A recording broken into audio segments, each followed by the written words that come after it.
पहिल्या दोन गोष्टी आहेत की मुळामध्ये मिलिंद नार्वेकर हे माझे अतिशय जवळचे मित्र आहेत.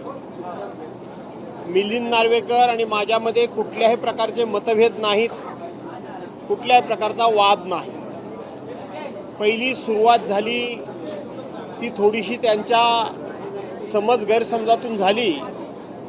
19 तारखेला ज्यावेळेला षण्मुखानंद हॉलमध्ये आमच्या वर्धापन दिनाचा कार्यक्रम होता आणि त्या कार्यक्रमाला प्रचंड अशा प्रकारची गर्दी लोटली होती आणि अनेक लोकांना आतमध्ये प्रत्यक्ष हॉलमध्ये जायचं होतं, पण त्यांना आतमध्ये जाणं शक्य नव्हतं. ज्या वेळेला माझी गाडी आली त्यावेळेला सगळ्या शिवसैनिकांनी गराडा घातला आणि मला विनंती केली की आम्हालाही तुम्ही बरोबर घेऊन चला. म्हणून मी गाडीतून खाली उतरलो आणि लोकांना समजावत थोडा मीडियाशी बोलत हळूहळू मी गेटच्या आतमध्ये गेलो. आणि त्यावेळेला मुंबई आज तकला एक आमच्या त्या अनुजा धातकरस म्हणून आहेत, त्यांनी माझा बाईट सुरू केला होता. त्या दरम्यान कोणाची तरी गाडीचा हॉर्न हा सातत्यानं वाजत होता.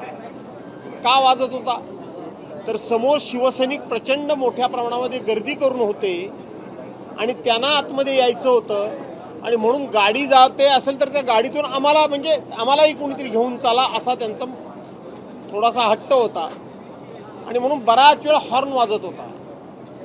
हॉर्न वाजत असताना एकदाचा दरवाजा उघडला आणि त्याच वेळेला 5-25 शिवसैनिक दोन्ही बाजूला पडले त्या गाडीबरोबर आतमध्ये येण्याच्या याच्यामध्ये.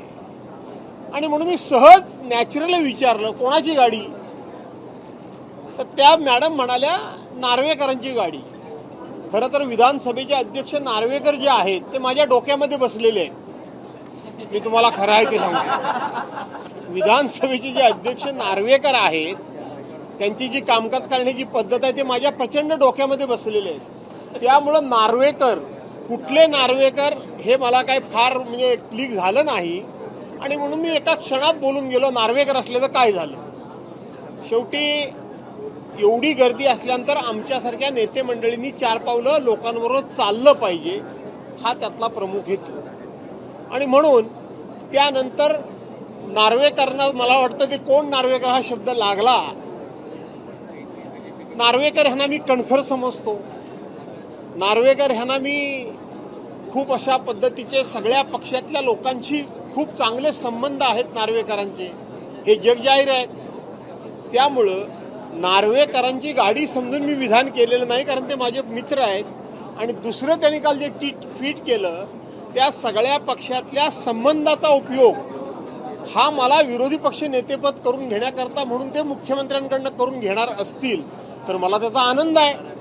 कारण त्यांनी म्हटलंय की मुख्यमंत्र्यांनी लवकरच करावं विरोधी पक्षनेता, आणि मला विरोधी पक्षनेता न केल्यामुळं काहीतरी कोणाला तरी त्रास होतोय. मला वाटतं माझे मित्र मिलिंद नार्वेकर यांनाच जास्त त्रास होतोय, कारण मला विरोधी पक्षनेता करत नाही. त्यामुळं महाराष्ट्राची अडचण झाले हे सगळ्यात जास्त माझे मित्र मिलिंद नार्वेकर यांना जाणवतंय. याचा मला आनंद आहे. त्यामुळं आमचं दोघांचं भांडण काही नाही. आता माझ्या अपेक्षा वाढल्या आहेत की मिलिंद नार्वेकरांनी मनावर घेतल्यामुळं मुख्यमंत्र्यांकडून लवकरच माझी विरोधी पक्ष नेता म्हणून निवड होईल. माझ्या दृष्टीने तो आनंदाचा दिवस आहे. ओके. अध्यक्ष नार्वेकर हे शिवसेनेच्या मेळाव्याला काय येतील? कोण तुम्ही म्हणताय नार्वेकर शिवसेनेच्या मेळाव्याला? नाही, शिवसेनेच्या मेळाव्याला ते नार्वेकर काय येतील तसे मिलिंद नार्वेकरचे एकटे नार्वेकर आहेत का? अनेक नार्वेकर असू शकतात, पण माझ्या डोक्यामध्ये फक्त राहुल नार्वेकर बसलेले आहेत, हे मी पुन्हा सांगतो. नाही, पण छोट्या गोष्टीचा कुठेतरी मोठी हे करण्यात आलं काय एकदम इझिली घ्यायला नाही, हे इझिली घेण्यासारखाच विषय आहे. आम्ही मित्र आहोत, आता 2:30 वाजता बैठकीला भेटूच, आम्ही काय अडचण नाही आहे. पण ते एवढे नाजूक असतील, एवढे हळवे असतील हे मला माहीत नव्हतं. ते मला त्यानिमित्तानं कळलं की त्यांना लगेचच ते असह्य झालं, त्यांना ते सहन झालं नाही, कारण मैत्री आमची तेवढी असल्यामुळे ते हळवे झाले. एवढाच त्यातला मुद्दा. बाकी मला म्हणू देत, मी त्यांना हळवा म्हणतोय, ते मला फर्स्टेड म्हणले काय म्हणले हा वादाचा मुद्दाच नाहीये. ते हळवे झाले लगेच कोण नार्वेकर म्हटल्यानंतर.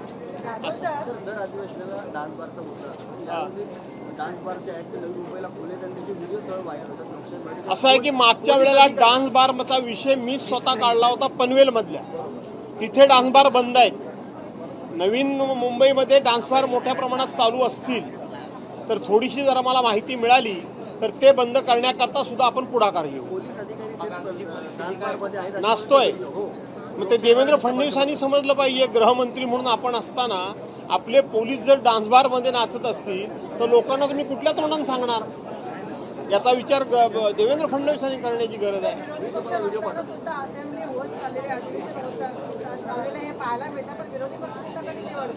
या सरकारचा लोकशाहीवर विश्वास नाही, या सरकारचा संविधानावर विश्वास नाही, या सरकारचा एकमेकावर पण विश्वास नाही. त्यांचा एकमेकावर विश्वास नाही, ते घाबरतायत. जर विरोधी पक्ष आपण निवडला, पक्षनेता आपण निवडला तर कदाचित आपली एकमेकाची पापं ही विरोधी पक्ष नेत्याबरोबर गेली तर आपण पार नागवे होऊ, उघडे होऊ याची भीती यांना वाटते. धन्यवाद.